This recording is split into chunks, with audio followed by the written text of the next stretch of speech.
top stories today, Friday, the I don't know what. A slug was found in Jimmy the Intern's salad. Authorities say the slug came from an undisclosed location here in Costa Rica.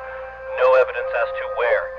Spider monkeys running rampant in the spider monkey cage. An urination attempt on an unsuspecting member of the crew. We go live to Nick for further coverage here on the Newscast Hour.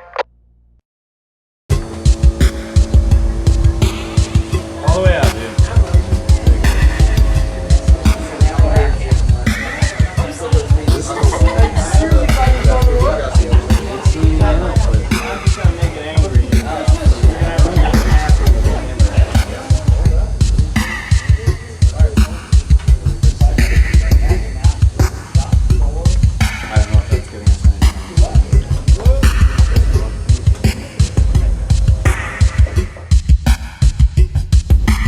Even in my off time, I'm constantly looking for, I mean, it's almost like there is an off time because I'm still thinking about, the next day, or I'm looking for, what can help the show, what will make it in, I'm usually thinking technical stuff about the camera and what needs to be adjusted for the next shot. How can I maintain the most latitude? It's more technical stuff. During the day, during the work, it's more of you're recording stuff. You're trying to, exactly what you have to do, and you're just kind of fulfilling that role. Yeah, it's kind of an obsession with capturing and preserving. I think people in this industry some people have a thing with memory and they don't want to lose things, so it's like film and same with photography is a way to capture something that could be lost, archiving, I guess. So yes, I'm slightly obsessed with that.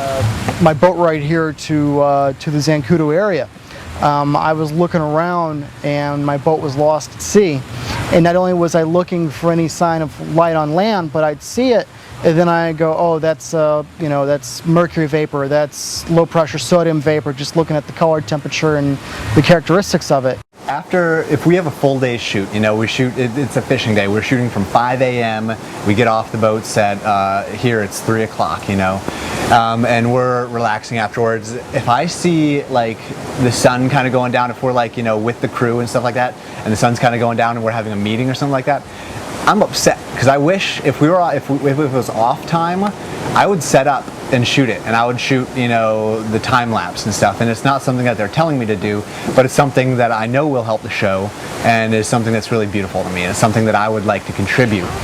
I think what that comes down to is in this line of work, it's very, very engrossing for us. It's the reason that I'm in it, and the reason that a lot of people I know are in it is because there's nothing else we'd rather do, and for myself, I don't think there's anything else I'm really that good at besides film.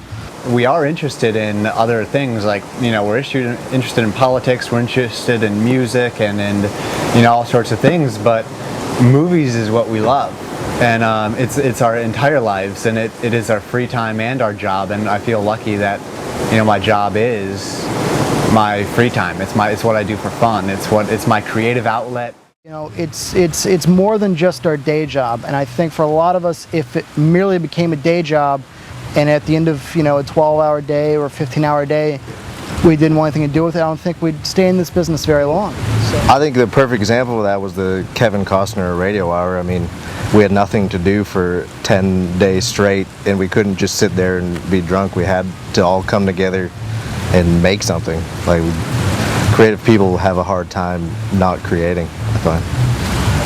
The Kevin Costner Radio Hour is a daily program, although we only did it 4 days. One was on the water, and one was while Jeremiah and Chap... Actually, we did it 5 days. One was on the water. We discussed Water World. The other one was while Jeremiah and I were in our respective rooms, and it was a closed circuit conversation, and from that idea we got the idea to do it all the time. When I was 10 years old, I had my mind blown by a film called Dances with Wolves. I never thought that a movie could be that. I never thought that anything could be that. From that age on, I was transfixed with Costner. I was thrilled and joyed that when we came here, I found a group of individuals who shared the same love. We're on walkies. We're all on walkies. We thought the best thing to do was to start up a small radio program, which was available only about 15 people who had walkies, discussing every day a different Kevin Costner movie and or dynamic of the movie. And now, live from Studio 12 on Channel 18, the Kevin Costner Hour with your hosts, Raphael Cheesy Gordita Crunch Garcia and Jeremiah Marinara Chapman. Hello and welcome once again to the Kevin Costner Radio Hour here on Channel 22. As usual, this is Raphael Garcia with my guest host, Jeremiah Chapman.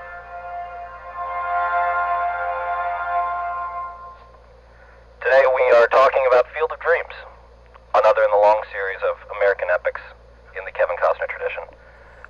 We were talking before the broadcast, and you wanted me to mention specifically how this is not a baseball movie. Do you want to elaborate on that?